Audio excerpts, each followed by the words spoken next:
नमस्कार, मैं शंभू कुमार सिंह और आप देख रहे हैं नेशनल दस्तक। आज 29 दिन हो चुका है बॉर्डर पर किसानों को पहुंचे हुए। क्या क्या हुआ मैं वो बता रहा हूं और आज प्रधानमंत्री ने क्या कहा है वो भी बता रहा हूं। आप समझिएगा कि इस देश में चल क्या रहा है। पहले ये बिल आया, कई सारे सांसदों ने इसका विरोध किया, संसद के बाहर रात भर धरना दिया। उसमें संजय सिंह मेन थे, उपसभापति हरिवंश वहां पहुंच गए। उन्होंने कहा संसद की गरिमा का अपमान है। उसके बाद 2 महीने तक पंजाब में किसानों ने धरना प्रदर्शन किया, लेकिन कोई उनकी सूद लेने नहीं गया। मीडिया में भी खबर नहीं चली, हम लोग को भी पता नहीं चला। फिर पता चला कि हजारों किसान ट्रैक्टर लेके दिल्ली आना चाह रहे हैं, संसद पर आना चाहते हैं, जंतर मंतर पर आना चाहते हैं, प्रदर्शन करेंगे। हरियाणा में आते ही उनको रोक दिया गया, गड्ढे खोद दिए गए। खैर किसी तरह से किसान है, न उन पर पानियों की बौछार का असर हुआ, न बड़े बड़े जो बैरिकेड लगा गए थे उनको उन्होंने टरका दिया। यहाँ तक कि बड़े बड़े कंटेनर रख दिए गए थे, जो ट्रक पर कंटेनर नहीं देखते हैं, बड़ा बड़ा शिपिंग कंटेनर, वो रख दिया गया, उसको भी हटा के वो आ गए। तब पता चला कि सरकार ने कहा कि 3 दिसंबर को आपसे कृषि मंत्री बात करेंगे। किसानों ने भांप लिया, वो बॉर्डर पे टिक गए। तब जाके सरकार अमित शाह ने कहा कि नहीं उनको उनसे बात तब करेंगे जब वो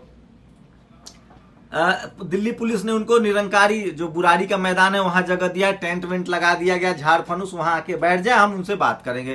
किसानों ने मना कर दिया। टिकरी बॉर्डर, गाजीपुर बॉर्डर और सिंगू बॉर्डर पे वो बैठ गए। दिल्ली वालों को तकलीफ नहीं, दूध फल सब आ रहे हैं, वो एक तरफ का रास्ता खोले हुए, जाम नहीं किए हुए, वो बैठ गए सड़क पर, क्योंकि वहां पुलिस ने बैरिकेड कर दिया।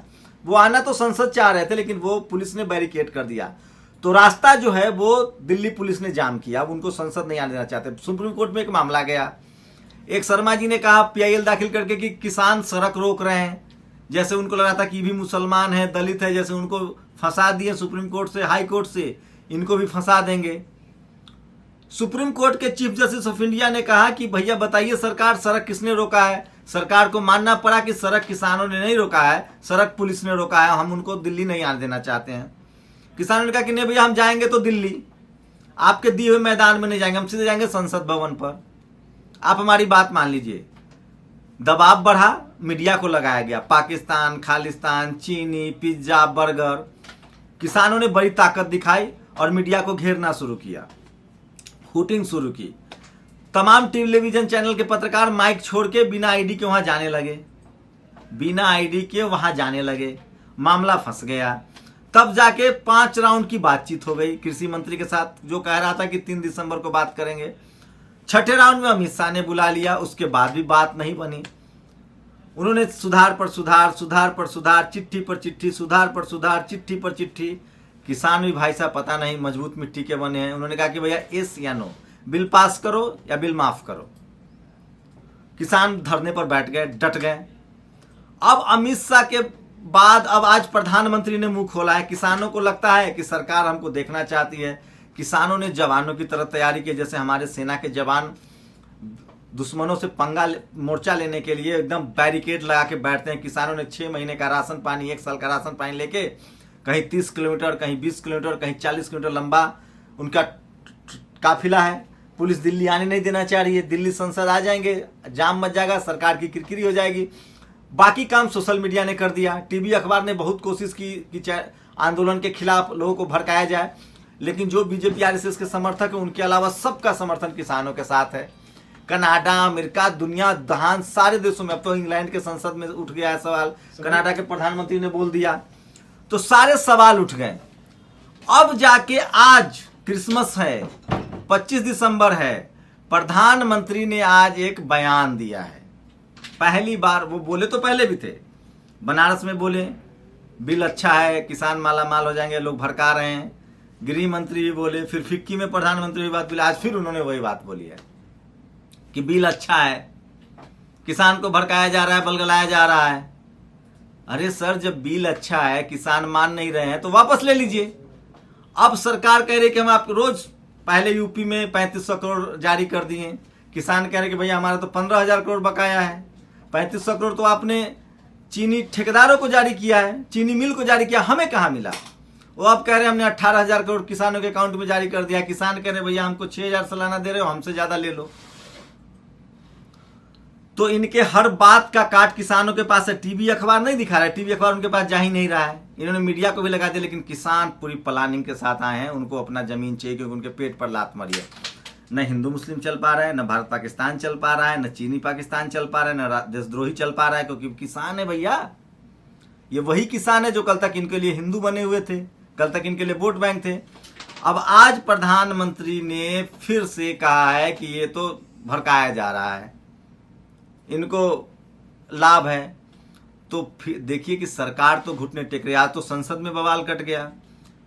पूर्व प्रधानमंत्री भारत रत्न अटल बिहारी वाजपेयी का आज श्रद्धांजलि सभा थी, उस पर प्रधानमंत्री आए थे।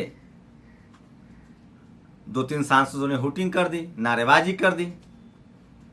तो प्रधानमंत्री भी अब जाके बात करने लगे। तो ये तो है कि किसान आंदोलन का असर है, टीवी मीडिया का असर खत्म हो रहा है, किसान आंदोलन का असर है और किसान झुकने के लिए तैयार नहीं। एक तो मानना पड़ेगा कि किसानों ने जो धैर्य दिखाया है।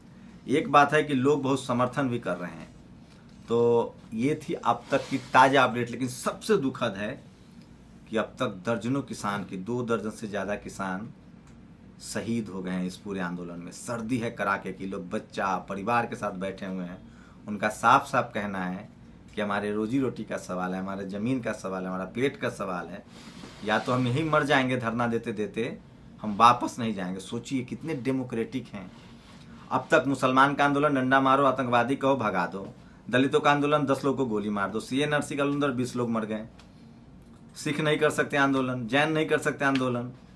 ये किसानों का आंदोलन है जिसको पूरे देश का समर्थन मिल रहा है। सिर्फ RSS BJP के समर्थक है वो उनके खिलाफ लिख रहे हैं, बोल रहे हैं।